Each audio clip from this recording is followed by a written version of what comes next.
So yesterday I beat this virtual reality game named Until You Fall, which is a pretty hard action game.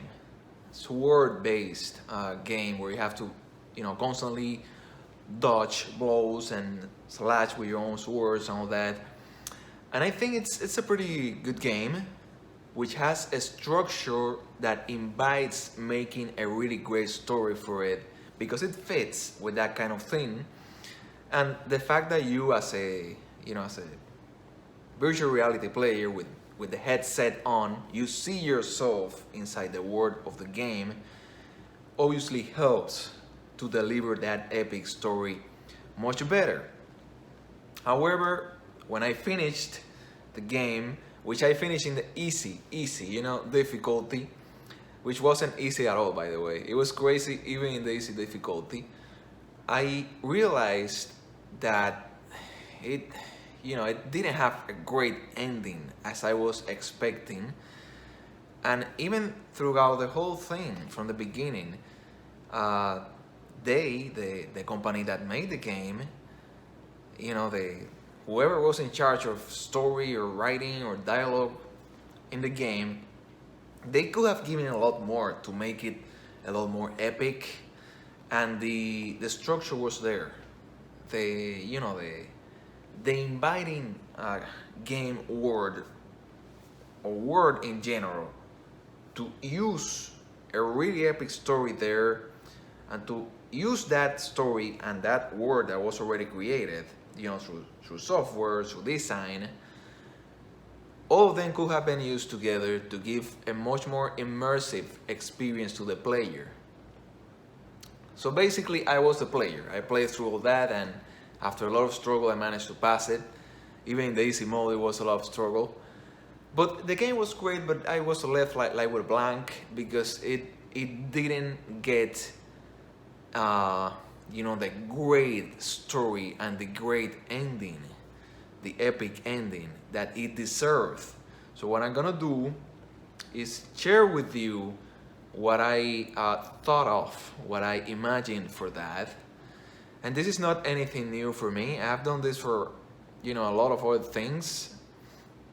Eventually I stopped doing it and I began thinking and working on my original series because I thought, you know what, if I keep on coming up with sequels for the work that other people did, I'm never going to do my stuff, which I think is even better.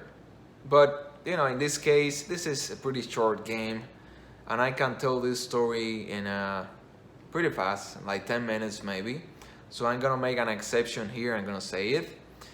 I have done this before. I will share a link in either the description or in a comment for this video of my fan fiction stuff, so you can see how I have done this for other series and other things. Like I did it for the Matrix. For the 3 movies of the Matrix, I wrote a 4th one in the form of a series, and I finished that one completely. It was long, but I finished it completely, and I'm pretty sure that it's gonna be. I want to see when they come out with the 4th Matrix movie. I want to see what they do because I'm pretty sure that the one I did is gonna be even better. So I'm gonna be wanting to see it to compare it with what I did right away.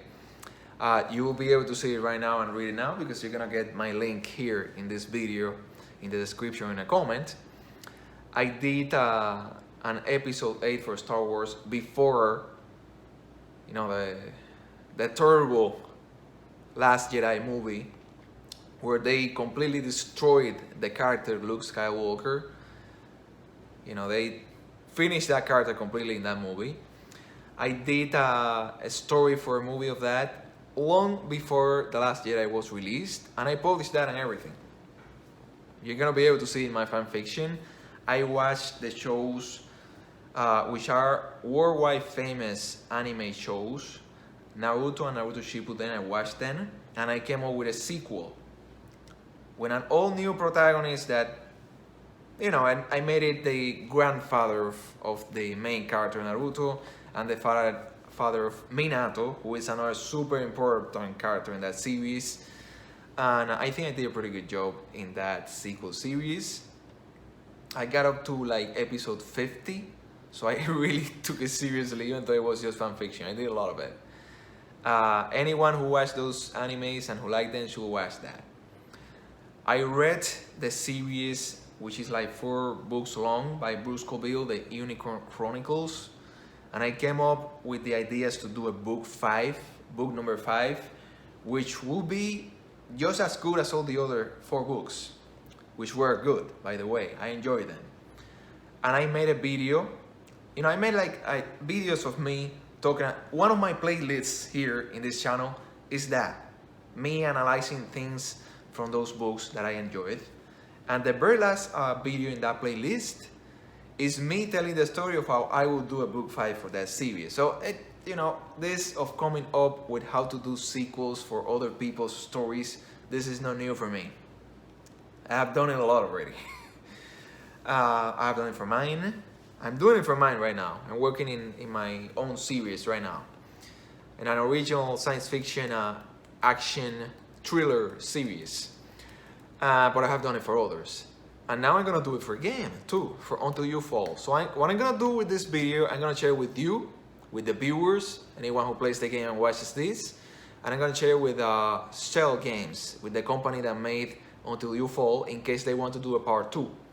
So this story that I'm gonna tell you now, spoilers, don't watch this video if you want to play that the Until You Fall action game in PSVR or in PCVR. If you want to actually finish it and get to the end and then see the ending there when you get there, if you get there, because it is freaking difficult. It is really bad. I'm not new to hard games, and I had to turn down that game to easy mode in order to be able to beat it. It's really tough. But if you want to do that, don't continue listening, because I'm going to spoil, I'm going to spoil everything, including the ending for the game, to tell you how I would have done that ending. And how they, Shell Games, since they didn't do it that way, they can still do a game number 2, a sequel, using the ideas that I'm going to talk about now. So first, you're going to see how I'm going to begin building, even though I'm just talking. I'm not the artist. Someone else will have to come and actually do the visual designs, but I can do the imaginative part, the writing, the dialogues, and I will be able to help with ideas for everything else, but I am not someone who draws or does graphic design very well or anything of that. So I can just do the writing and the dialogues and the ideas. So first, this game begins by telling you, you see yourself as you were there, because you have the VR headset on and you're playing that basically you're in this planet where they are like a different race that is similar to us, but looks visually a little different, like with a different kind of face, that sort of thing. And they don't have advanced weapons, but they have like night weapons, like swords and shields and that kind of thing. And there's some sort of plague that fell on that planet, on that city, which is called Rokar. And this plague kind of like turned all of the knights from their army into sort of like zombies, that still know how to use swords. So it's zombies with swords and shields to make things harder for you.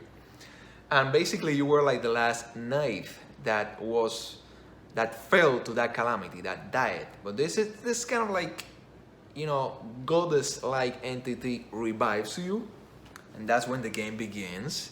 And this goddess-like entity sort of like gives you the power to go and fight these undead knights. And the idea is that you're gonna go through this forest and cleanse it from all these undead knights, and you're gonna fight like a big strange monster that is the one bringing the calamity there to that forest, to hopefully get to the city. And then in the city you'll probably do the same to free this city and this world and this place of this calamity, of this strange plague that messed them up and killed them and turned them into undead knights. So you're the one that's gonna do that.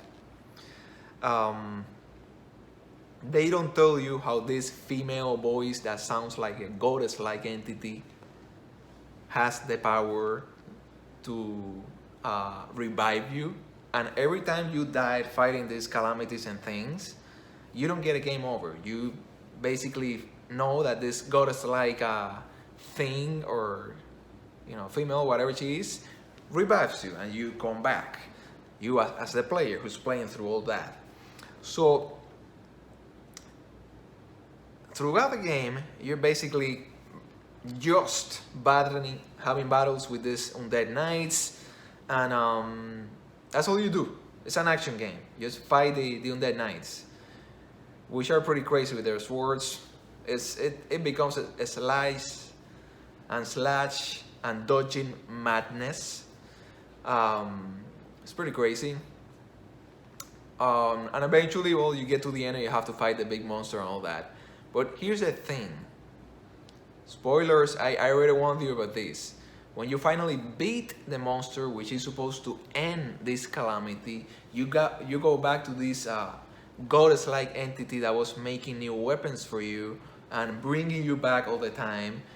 And she tells you that it's not done. That basically, you need to keep doing that because there are other calamities and other forests and other places that you have to like cleanse. So they don't give it an ending. They make it open-ended. They make it like, okay, you have to keep doing this. That's just what this game is. There's no ending here. I'm gonna be honest with you. And this goes to Cell Games, to any player of the game, to any Stormborn guy or girl, you never know, who actually push to beat it and see the ending and get to the end. I was fully expecting a final battle, not with the creature, but with the goddess-like entity that revives you. I was fully expecting something like, okay, she's going to reveal that she was a bad guy all this time and she was just using you so that you could take care of all these things and undead knights and this monster plague and all that for her. And then when she gets back her powers, she's going to take away the weapons from you and you're going to have to fight her. And that's going to be the final an epic final boss battle in the game. And that would have been great because this protector that you had basically all the time and kind of like cheering you on to destroy the calamity ends up being the one that caused the calamity. So here comes what I would have done for the story.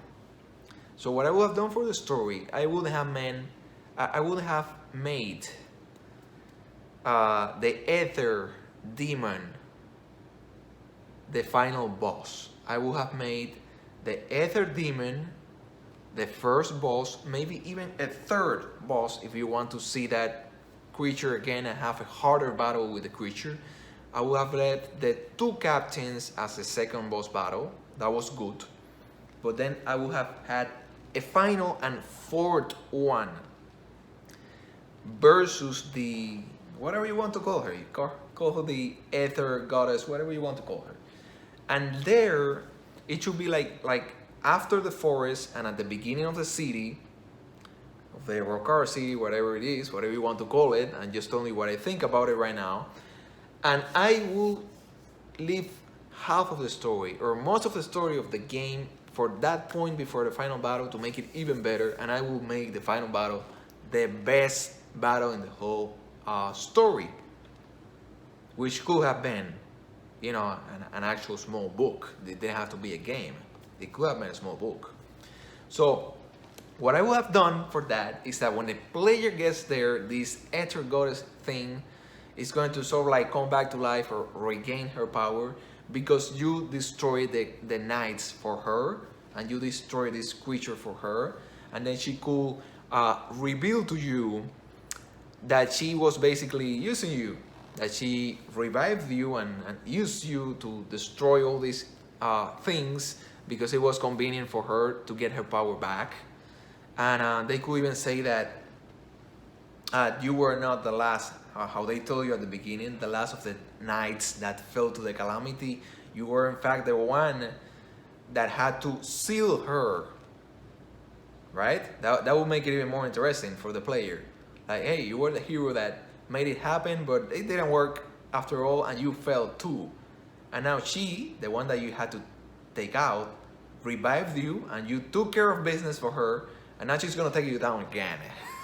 So it's like something that will motivate the player when you get there to, oh, I need to win this battle. Under any circumstances, I need to get through this battle versus this goddess, witch, whatever you want to call her. So it's something that I can see that motivating so many players. And then basically, you know, this goddess-like entity telling you the story, telling you what really happened and what you didn't know, and telling you that you know, she was the one that gained the power of the ether and all that, and she was the one that did all those things, but then you came at the end and sealed her, and then divided her power into all these creatures, but then you fell in the battle against her, but she was still sealed anyways. So then she revived you, and she used you, the one that sealed her before, to destroy all the things that you used to take her out before.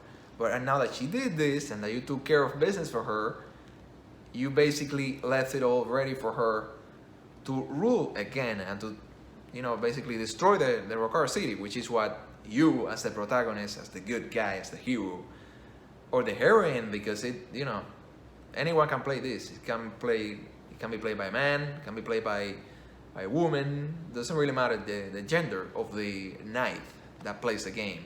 So it will be so much better that way. And by the way, you can still make it. Shell games can still do this. I don't know if too many people have played this, and I'm guessing, sadly, that not too many people will play it because the game is hard as heck. It's like, if you want to beat it, play it on easy. If you want to beat it. If you want to suffer, don't play it on easy, and you're gonna suffer. It is really hard. And I mean, I have platinumed really hard games already in VR, like Beat Saber, To the Top, Tumble VR. I think I got the platinum for Pistol Whip too. I mean, I'm used to difficult games by now, but this is really difficult. So that's going to scare a lot of people. It is a good game. It is interesting. I think they did great. I think Shell Games really did great with the idea of this game, but they only missed one thing to make it, you know, next level really good. The story, folks. The ending. You want to have a much better story with a much better ending and a better final boss battle. Not that the ether horror creature wasn't a good final boss battle. It's not that it wasn't a good end, but the thing is that it was the first one. So you expect something much more epic, something new, a new being or character as the final boss than the same one that you fought at the very beginning. You expect something unexpected, you know, like a plot twist material kind of thing. You expect something that's gonna leave you thinking, oh my god, that was so great. Like, I've never seen such an epic final battle ending for a book or for an action game, for that sort of thing. That's what you want to have. That's what you want to have in your game, in your book, whatever it is you're doing.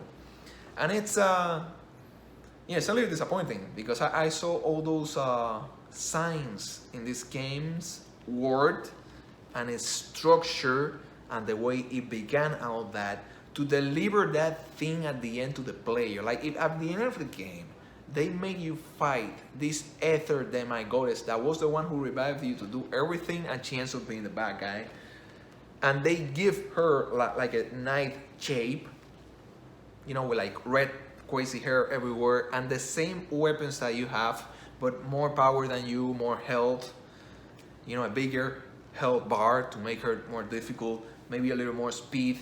That would have been a really freaking good final battle. And also, I would have made it in the room where you get your upgrades. So this room where you always go there, Pacific, you know, peace after all the battles, that's gonna be where you're gonna have the final one. So it's, if all of that had been done, but it was not done. So You know, it can still be done in the second game.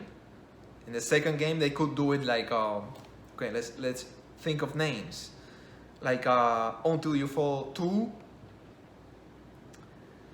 yeah, whatever, Calamity at Rockar, or you know, Battling the True Calamity, that sort of thing, or any other name. We can think of a name if it was going to be made. That's not a problem.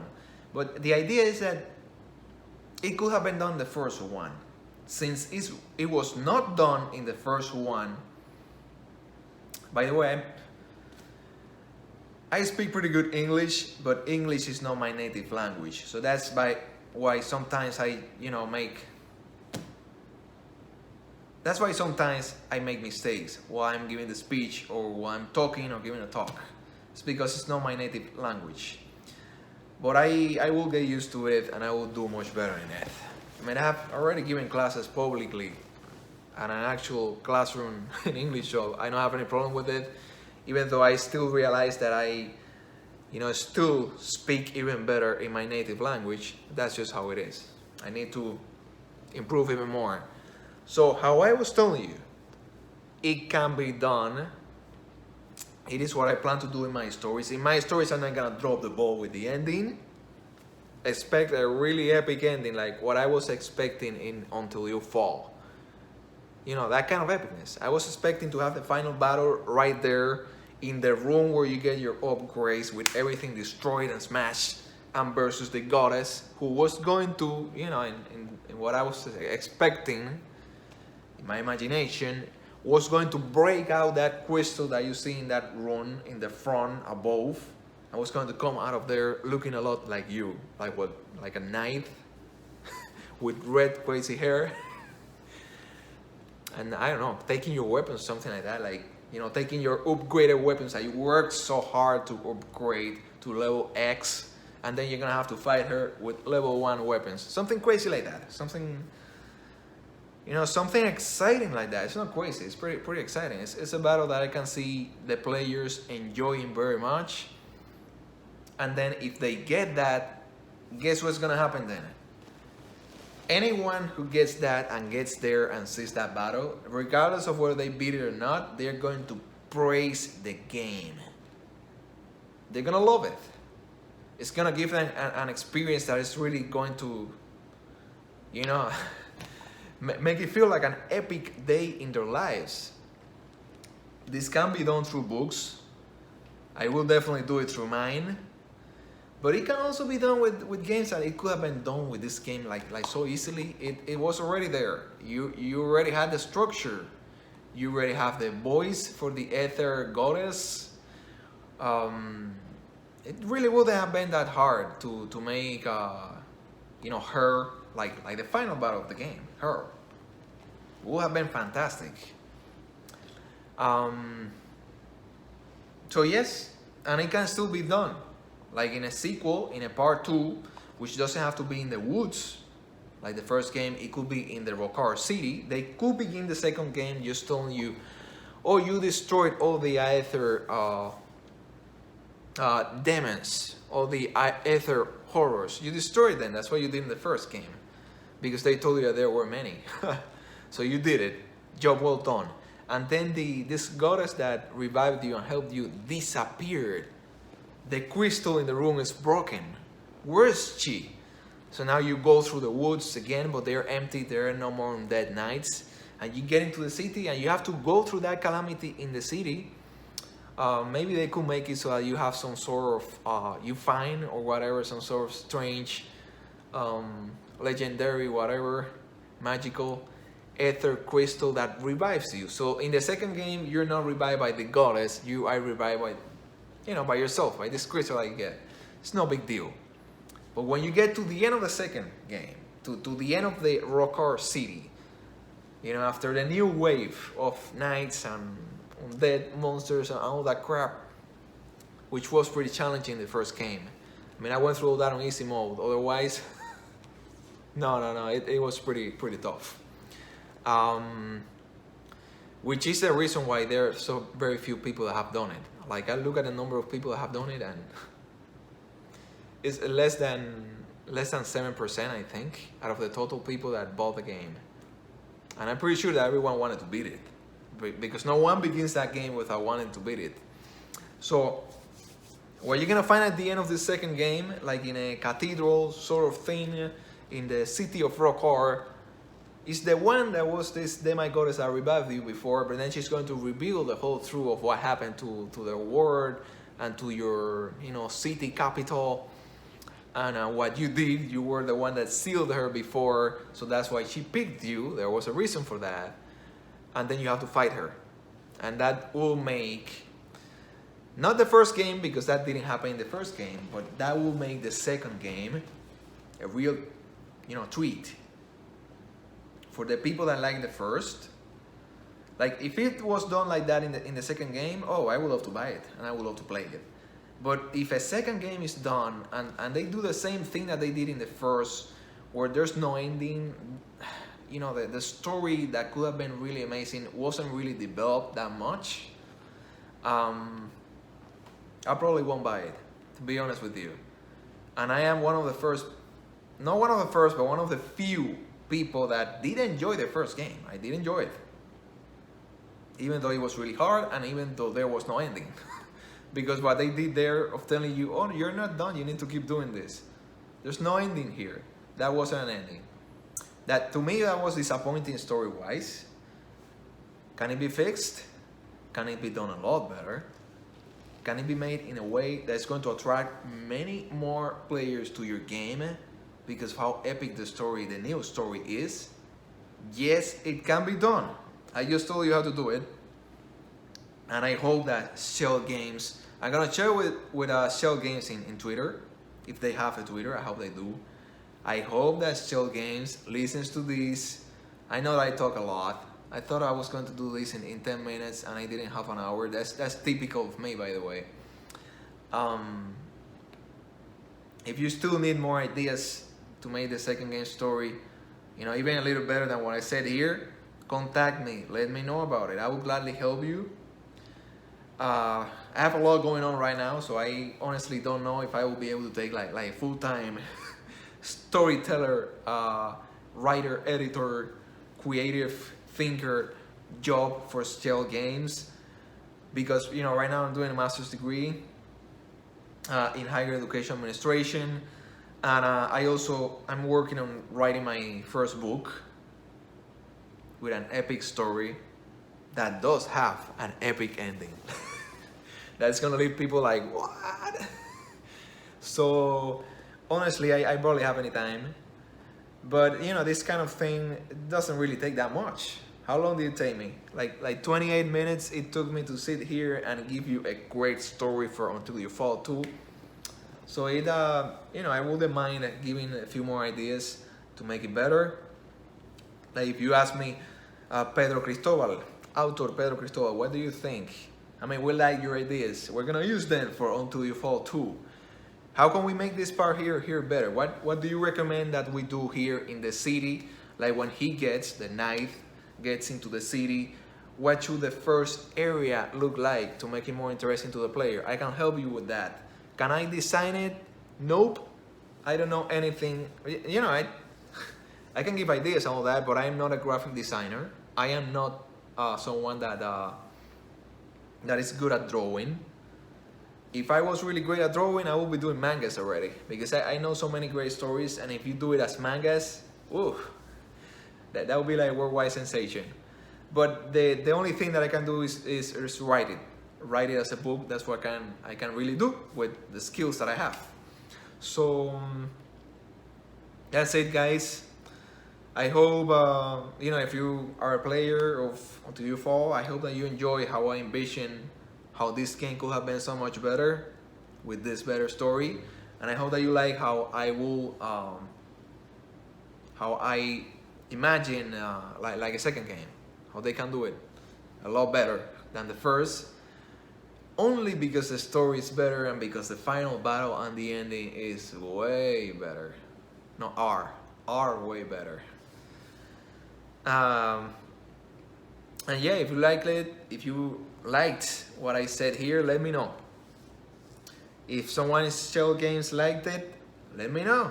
I will be honored to know that you consider what I came up with, and now I'm going to go work in my own series, in my first book for that series, Project H, The Legend of the Creators.